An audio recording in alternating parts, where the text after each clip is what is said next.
Hi friends, ಎಲ್ಲ ಹೇಗಿದ್ದೀರಾ? ಇವತ್ತು ನಾವು ಸ್ಪೆಷಲಾಗಿ ಅವಲಕ್ಕಿ ಮಾಡೋಣ. ಮೊದಲಿಗೆ ಬಾಣಲಿಗೆ ಎಣ್ಣೆ ಹಾಕಿಬಿಟ್ಟು ಆ ಎಣ್ಣೆ ಕಾದ್ಮೇಲೆ ಅದಕ್ಕೆ ಸ್ವಲ್ಪ ಸಾಸಿವೆ, ಅದಾದ್ಮೇಲೆ ಕರಿಬೇವು ಹಾಕಿ ನೀಟಾಗಿ ಬಾಡಿಸ್ಬಿಟ್ಟು ಅದನ್ನು ಎರಡು ಬಾಡಿಸಿದ ಮೇಲೆ ಅದಕ್ಕೆ ಉದ್ದಿನಬೇಳೆ, ಕಡಲೆಬೇಳೆ, ಶೇಂಗಾ ಬೀಜ ಅದನ್ನು ನೀಟಾಗಿ ರೋಸ್ಟ್ ಮಾಡಬೇಕು. ಯಾಕಂದರೆ ಹಸಿ ಹಸಿದ್ರೆ ಚೆನ್ನಾಗಿರಲ್ಲ, ಅದಕ್ಕೋಸ್ಕರ ನೀಟಾಗಿ ರೋಸ್ಟ್ ಮಾಡಿ ಅದಕ್ಕೆ ಮೆಣಸಿನ್ಕಾಯಿ ಹಾಕಿಬಿಟ್ಟು ಅದನ್ನು ಚೆನ್ನಾಗಿ ಹುರಿಬೇಕು.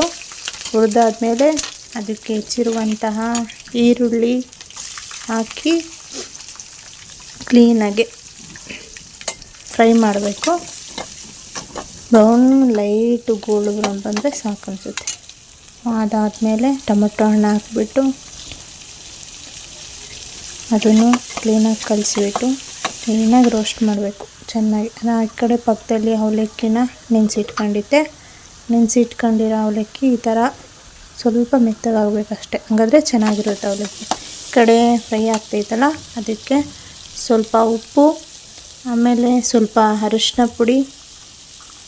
ಪುಡಿನ ಹಾಕಿಬಿಟ್ಟು ನೀಟಾಗಿ ಫ್ರೈ ಮಾಡಬೇಕು ಕ್ಲೀನಾಗಿ. ಅದಕ್ಕೆ ಟೊಮೊಟೊ ಹಣ್ಣೆಲ್ಲ ಕ್ಲೀನಾಗಿ ಸ್ಮ್ಯಾಶ್ ಆಗುತ್ತಲ್ಲ, ಹಾಗಾಗಿ ಕ್ಲೀನಾಗಿ ಫ್ರೈ ಮಾಡಿಬಿಟ್ಟು ಈ ಕಡೆ ಅವಲಕ್ಕಿನ ತೊಳೆದಿಟ್ಕೊಂಡಿದ್ದೀನಲ್ಲ ಅದನ್ನೆಲ್ಲ ನೀಟಾಗಿ ಹಿಂಡಬೇಕು. ನೀರು ತೆಗೆದುಬಿಟ್ಟು ಪಕ್ಕಕ್ಕೆ ಹಾಕಬೇಕು ಕ್ಲೀನಾಗಿ. ಅದನ್ನು ನಾವು ಒಗ್ಗರಣೆ ಮಿಕ್ಸ್ ಮಾಡ್ಕೊಂಡಿರ್ತೀವಲ್ಲ ಅದೆಲ್ಲ ಸ್ಮ್ಯಾಶ್ ಆಗಿರುತ್ತೆ ಎಲ್ಲ ಕ್ಲೀನಾಗಿ.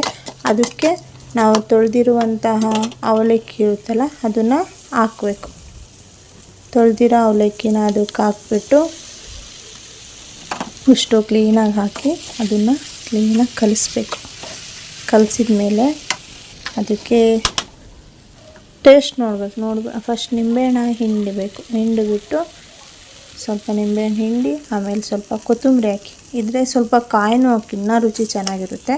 ಅದಾದಮೇಲೆ ಕಲಸಿ ಉಪ್ಪು ನೋಡಿಬಿಟ್ಟು ರುಚಿಗೆ ತಕ್ಕಷ್ಟಂಗೆ ಸರ್ವ್ ಮಾಡಿಬಿಟ್ಟು ತಿನ್ನಿ. ಬಿಸಿಯಾಗಿದ್ದರೆ ಇನ್ನೂ ಸೂಪರಾಗಿರುತ್ತೆ. ಇನ್ನೂ ಬೇರೆ ರೆಸಿಪಿ ಇದ್ದರೆ ಕಮೆಂಟ್ ಮಾಡಿ.